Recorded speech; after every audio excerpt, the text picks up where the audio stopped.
back. We have the living legend, Manny Steward, on the line. He doesn't have much time, so we're going to make this as fast as possible. Jackie, you there? Yep. Manny, you there? Yes, I am. All right. We'd just like to, at this time, show our appreciation for you coming on. And, of course, we're short on time, so we're going to jump right into it. My first question is, when you hear the name Kronk, we automatically associate that word with your name. But what many people may not know is that it was an existing gym when you first trained your brother James Steward there. Can you tell us just how you acquired that gym? I went to Kronk in 1969 because it was the closest gym to where I lived. And I had my younger brother, James Steward, who came to live with me, and he told me he wanted to box. And at the time, I lived in the neighborhood of a gym called Kronk, and I went there with just a plain little neighborhood gym in the basement where people were upstairs. They did square dances and knitted and sewed and that type of a situation. It's a community center, nothing special. The little gym, I don't think it was even 800 square feet.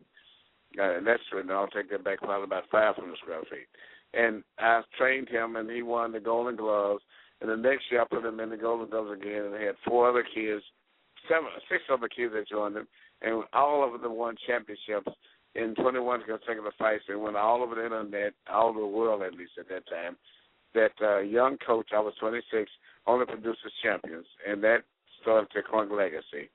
And it was just a plain little recreation center. So as Tommy Hearns and all the other fighters turned professional, they wanted to keep wearing their little Kronk team jerseys because it became the first actually professional team, believe it or not. And so Tommy Hearns, Milton McCroy, and the rest of the kids, and Jimmy Paul, and so it became a team concept. And now you have fighters all over the world coming there, and they're designed to wear the Kronk logo. This in boxing, it stands as one of the, top gyms or whatever, the stand-up excellence. So we say just like, in automobile industry, we would say the Rolls Royce stands for. And that's how it all happened. It was just an accident. Nothing was planned at all. Just an amateur gym, and we still were training at the Kronk gym, but it moved when they closed the original center based on some political situations in the city of Detroit, like so many other cities have, like Madison Square Garden even moved a few blocks away. We moved to another location, which is only about 2 miles away, but it's still the same basic concept, small gym, and we're producing fighters, amateur and professional, successfully, as we did, I guess, 40 years ago. And you certainly are, and it definitely is a recognizable name. This past Friday, I don't know if you have had a chance to see the broadcast or hear about it. Teddy Atlas gave a pretty poignant statement about his opinions on the state of boxing right now. Did you happen to catch that? And if you did, how do you feel about what Teddy said? What did Teddy say? I didn't hear your question completely. Well, Teddy just talked about the state of boxing pretty much regarding the recent bad decisions and bad judging and the problems with certain commissions. And since you didn't see it, I guess I could just ask you, how do you feel about the state of boxing right now? I hate to say it, but I agree 100% with Teddy for the most part. I hate to say that because it's a sad situation for boxing. Bad decisions, commissions, and I hate to say it, and the fighters themselves, even when they fight, they're all businessmen today, more so than boxers or athletes, and they're all concerned about making big money, not taking any risks, winning decisions, without going out to, go all the way out and extend themselves. And boxing right now is on the ropes. When the fact that we look at the fact that only 2 fighters have any interest in the world, Manny Pacquiao and Floyd Mayweather. If you ask someone today, outside of Manny Pacquiao and Floyd Mayweather, what other fight would you want to see? They would just like, and that's bad. Okay, whatever heavyweight championship fight you want to see? Well, just name me one other fighter that you're excited about. That's bad. Boxing is hinging on basically the shoulders of a little guy named Floyd Mayweather and a little guy named Manny Pacquiao. And that's not good. And people have lost interest in boxing because of the bad decisions, lack of exciting fighters who are willing to commit just to try to win a decision or whatever and be safe. And then you have, on the same token, you got the MMA, UFC, and these are organizations who are well promoted, and the fighters come out even without any background, so to say, as compared to a box where you had to go through the Olympics and all that. But they come out and they fight their hearts out, and they're exciting, and that's what's taking over the sport. I don't think that boxing is necessarily being harmed directly by the UFC and the MMA because of them being better. It's just the fact that boxing itself is not doing anything to really support to create the excitement with the fans. And that's what's hurting boxing. Boxing is not in a good state right now. All right, and speaking of one of those guys that is at the top of the boxing world, Floyd Mayweather, he has a big fight with Miguel Cotto May 5th, and you used to train Miguel Cotto. Now, if you were training Miguel Cotto, what type of strategy would you have against a guy who's never been beaten before? I wouldn't go into it. I'm not training him, and I don't want to go into what I would do with him. But anyway, I would say this year, it's a very, very good fight for both fighters. And it's really a competitive fight. I think Mayweather, by nature, is a better fighter because of the tremendous skills and his ability to think under intense conditions throughout a fight, which is one. In fact, his mind is up on the level of Muhammad Ali and Ray Leonard when it comes to that. But Cotto is a solid fighter. If he fights the right fights, I think he has a chance of winning the fight. But I don't know if that's going to happen. What I saw on the television shows of his training preparation, I am not impressed with. Plus the fact that Floyd is a really, whether we like it or not, egotistical person, but he still is in his mind, he's a strong person. He's very strong mentally. And that may be a big factor going down the stretch in the fight because winners are made on the inside. I think Miguel has the talent and ability to beat Floyd, but I don't know if he has the inner strength and the mindset and, as we say, the swagger and the arrogance that's necessary. But it's going to be a very good fight, and I don't know what's going to happen in the fight. But naturally, all odds have to favor Floyd, but you never can tell. I tell you what, he has to be on his T's and Q's, as we say, to win the fight, but he'll not be relaxed at any moment because Miguel feels a very top-notch fighter. All right, Mr. Stewart, I wanted to ask you, has training camp began for Andy Lee yet? And are you planning on bringing in any cruiserweights and light heavyweights to spar with him just to prepare him for Julio Cesar Chavez Jr. weight on fight night, being as though his past couple of fights he's been weighing in at 180-plus pounds? Great question. First of all, we start tomorrow preparing for the fight, and we're bringing in light heavyweights and cruiserweights. But I tell you, for this fight here, we will make sure that Julio Cesar Chavez Jr.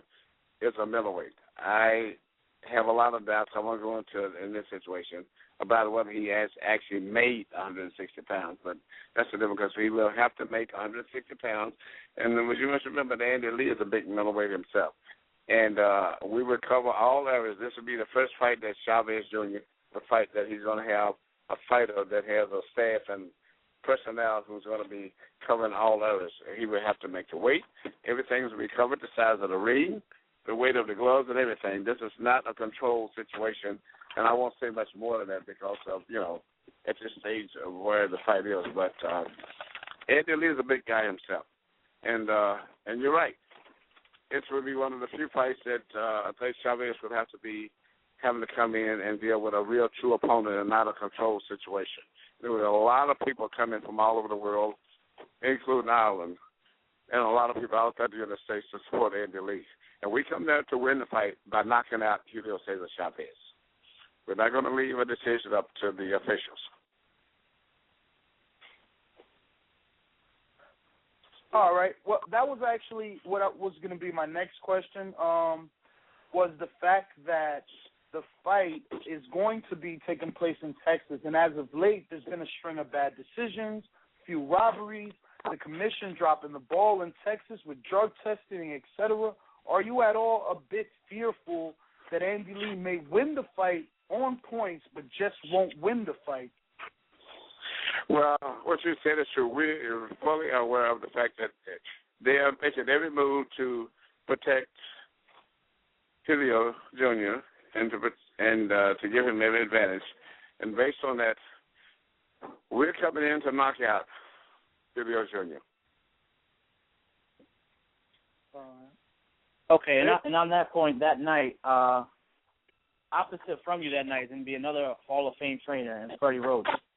Are you at all excited to, not go head-to-head, but essentially take on Freddie Roach in that fight, essentially? Yeah, to be honest, I forgot all about that as you mentioned that.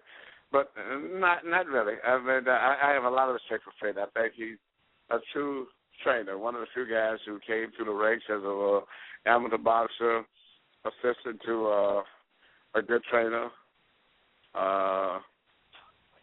and has paid his dues, worked all the way around through the game.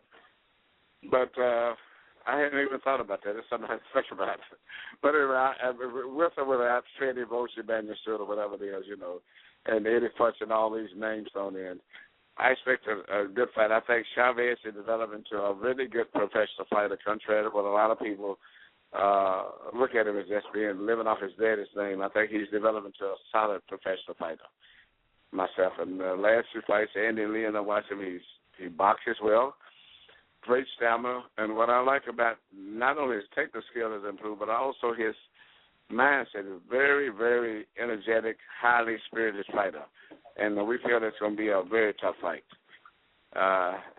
We expect to win, but I think it's going to be a very exciting fight and very tough fight. And if either side of the equation think it's easy to fight, that's stupid. It includes me, either the other side of the side, Freddie Roach, whoever. It's going to be a tough fight. All right, Mr. Stewart, we know you're short on time, so I want to switch gears a little bit and ask you, what exactly caused the split between you and Yuriorkis Gamboa, and what are your thoughts as to why the fight did not take place with Brandon Rios? Well, it was never split. The fight was scheduled, and all of a sudden I was told that the fight was delayed because he's not in training camp, and we didn't even what we told him. So it was never a split between us. It's just the fight, and you figure it out, and you call up and tell me what happened. I go, I don't know. All right. Mr. Stewart, Mr. Stewart, a lot of guys in the industry call you the hired gun. Do you like that name, or do you take offense when someone associates Emmanuel Stewart and the hired gun?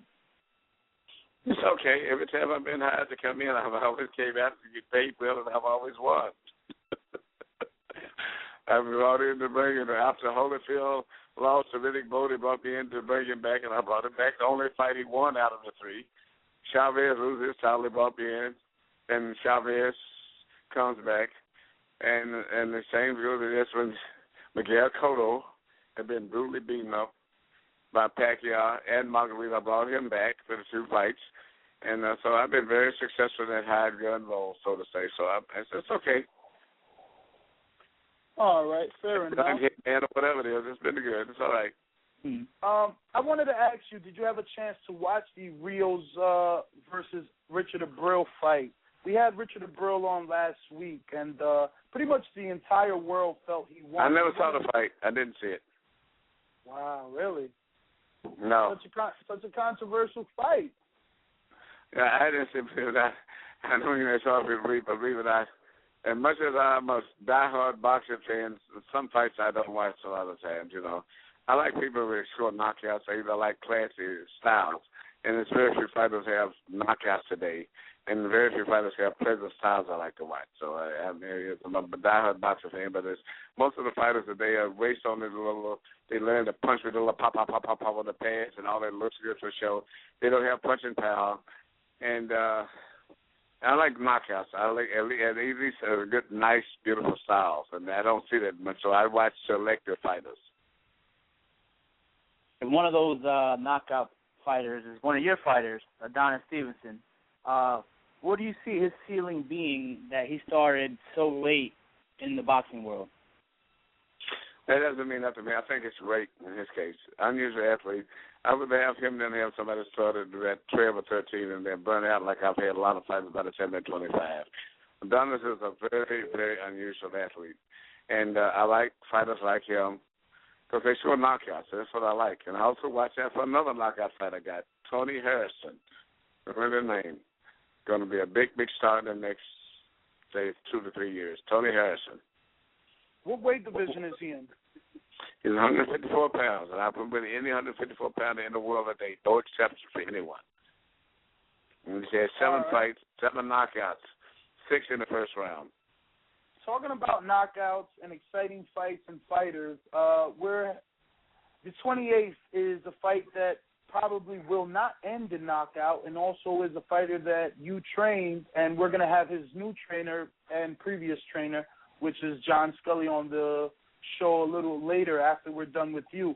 What is your thoughts on this rematch, and will you be present?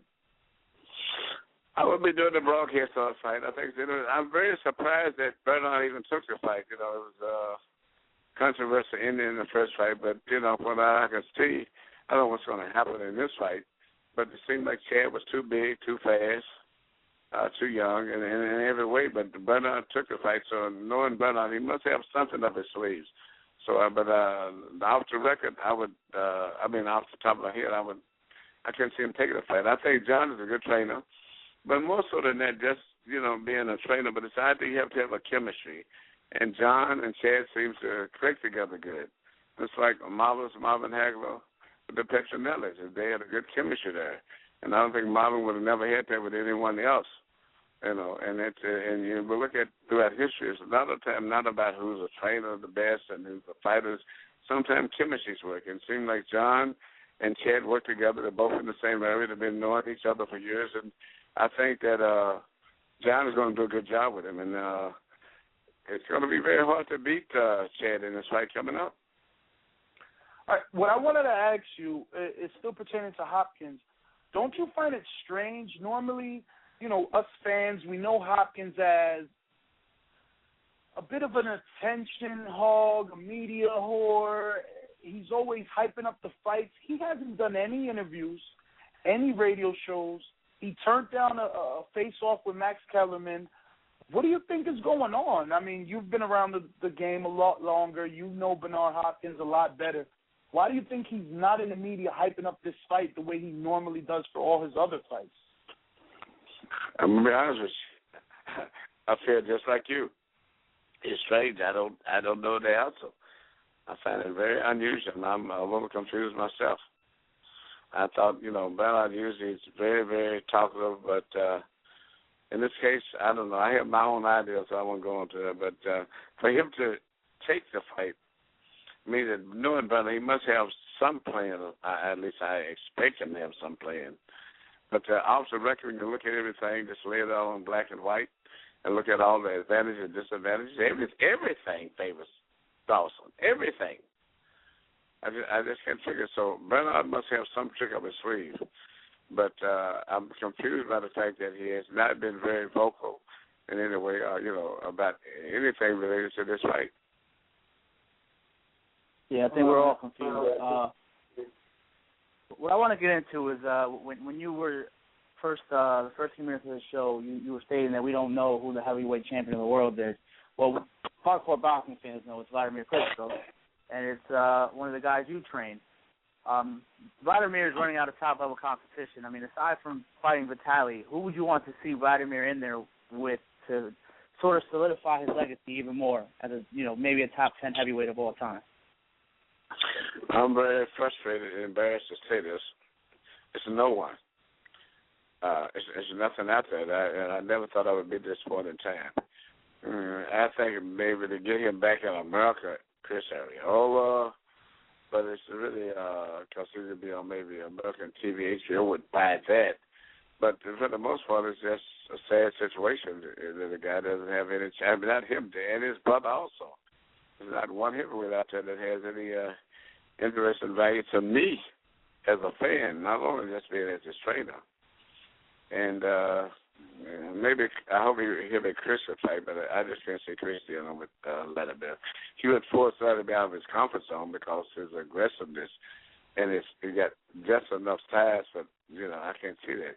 But believe it or not, his next fight with Tony Thompson, which everybody looks at as a joke, is a fight that I've always worried about because even the first fight with Tony gave him the roughest fight of all the fighters that I've been with him that he's fought. And I think he lost about 2 or 3 rounds, I think, with even Tony, because Tony's big, left-handed, and has a mental mindset of being a challenger, and also the fact that he's on a emotional role because his teammate is now the junior welterweight champion of the world. So I think Tony's going to be a bigger fit. But for his market value, there's no one out there. We're building up Seth Mitchell or whatever it is, but it's Seth is not there. And I think it's good that he's getting HBO got exposure. I think the best fight of all the heavyweights, even though he's not getting exposure, is Deontay Wilder in America. And in Europe, I think the best fighter is probably still maybe erratic, but I think it's Tyson Fury and then David Price. But I think Deontay Wilder is the best challenger I see coming up, but nobody noticing that because he wants to fight mainly in Alabama and I think in places like that. But he's the best prospect out there. And I think he will be a big factor in heavyweight divisions in the next 36 months. All right, Mr. Stewart. Just touching a little bit back on your fighter, Adonis Stevens. We had him on the show a couple of weeks ago, and you were recently quoted saying that he's ready for everyone at the 168-pound division. So that being said, do you have any managerial position in his career, and when will we see him with the Alan Greens, the Arthur Abrahams, of course not Andre Ward yet, but maybe the Durrells, the Frotches, the Bouttes, just the first of all, I am his manager also. I'm his manager and his trainer. And when you mention these names like Andre Ward or when we meet that, he's ready for all of that. I mean, I think right now, as a super middleweight, he has definitely got to be, whether you know it or not as a press, and everybody in the media know it, he's right there. I mean, as a manager, a trainer, a promoter, whatever I would be, I would not want to fight him. He can box, he can think in the ring, and he's an unbelievable puncher. I saw him in the gym have a guy hurt with punches that he blocked, and that's frightening. He didn't even hit him clean when he was hurt. So right now, all these names you mentioned, Alan Green and all that, I mean, please give me a break. I mean, he's definitely on that level at least, That's. But right now, I could put him with anybody, Andre Ward, Lucien Boutte, and he's fair with all these guys. Not Andre Ward, but he's fair with Boutte. And I won't go into the details, but really, based on what I know that's happened, I have very, very much confidence in him being successful and knocking out all of the fighters up there in the 168-pound division. And I think one of the toughest fights he could have, believe it or not, would be with Anthony Durrell. I think Anthony is underestimated because we have so much, high visibility and credibility to his brother, Andre. But I think Anthony Durrell is that would be, to me, the same type of fight that he would have with Andre Ward. But other than that, the rest of the guys I have no problem with, and I think those fights he has a 50-50 chance. And the rest of the guys that you mentioned, I almost had mentioned, he would knock out. So speaking of Anthony Durrell, now that Adonis Stevens is the WBC silver champion and Anthony Durrell is the WBC mandatory for Andre Ward, are you looking to match him up with Anthony Durrell? I don't know. Whether we have to wait until after the Boutte fight, then we're looking to go for the IBF championship out of WBC. But regardless of what, I think that Adonis Stevenson is a big threat to anybody, and he's right there. And anybody that takes him like it is likely stupid, okay? And I think that his toughest fight would be with Anthony Durrell, to me, Andre Ward. Okay. Another fighter that you actually manage is K9 Bundrich. So he recently signed a fight with Corey Spinks again. After, this fight, hopefully, if he comes out victorious, what's next for the future of K9? I mean, because he only fights once a year. He will be free of his contractual obligation of Don King.